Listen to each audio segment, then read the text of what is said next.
اب یہ ایک تماشا مچایا ہوتا ہے، یہ ڈرون آنے کیوں دیے، یہ پاکستان کے اندر گھسے کیسے، اس کے بعد یہ ڈرون کرنے کیا آئے تھے، یہ ہمارے کیا کر رہے ہیں، کہتے ہیں ہماری یہ ٹیکنالوجی ہے، یہ ٹیکنالوجی۔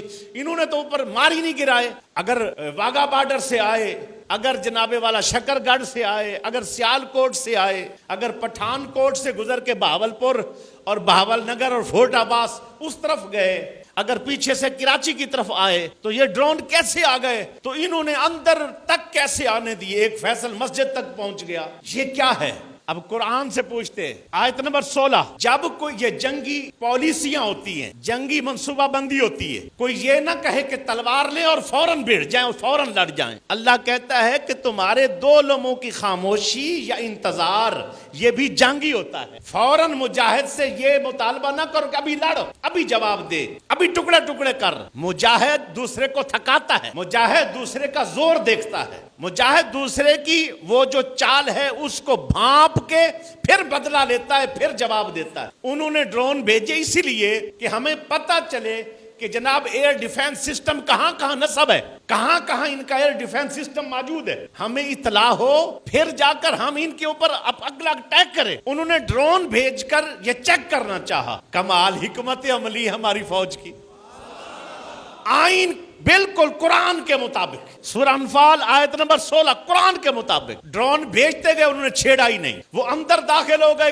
کئی ایئر ڈیفنس سسٹم کراس کر کے انہوں نے کرنے دیا۔ جب دیکھا کہ اب یہاں تک آ گئے ہیں، کسی کو کوئی نقصان نہیں پہنچنے والا، انہوں نے چھوٹے موٹے شرلیوں مرلیوں سے، کسی نے گن سے مار دیا، کسی نے کسی اور، یعنی مین جو سسٹم تھے اس سے نہیں گرائے تاکہ دشمن کو پتہ نہ چلے۔ یہ بھی حکمت عملی ہے۔ ابھی بھی تو اپنی فوج پہ اعتماد نہیں کرتا۔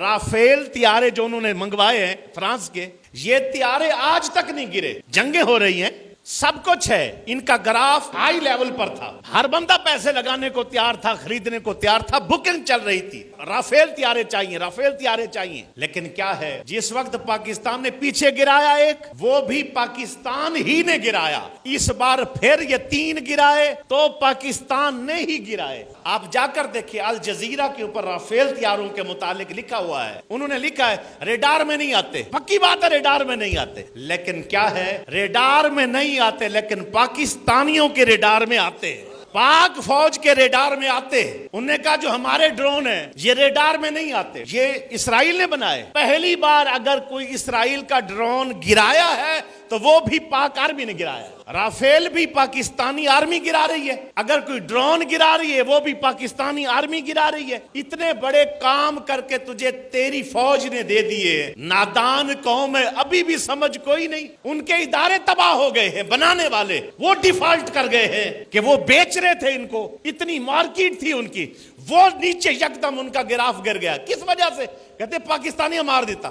گولیاں دا بچاؤ، میزائل کا بچاؤ، اور اس کے بعد یہ حملہ ہو اور جو بچا جائے نا، یہ زیادہ مشکل ہوتا ہے۔ جب ہم بچا گئے اور بچا گئے ہیں مشکل کام، جب ہم کریں گے تو پھر لگ پتہ جائے گا۔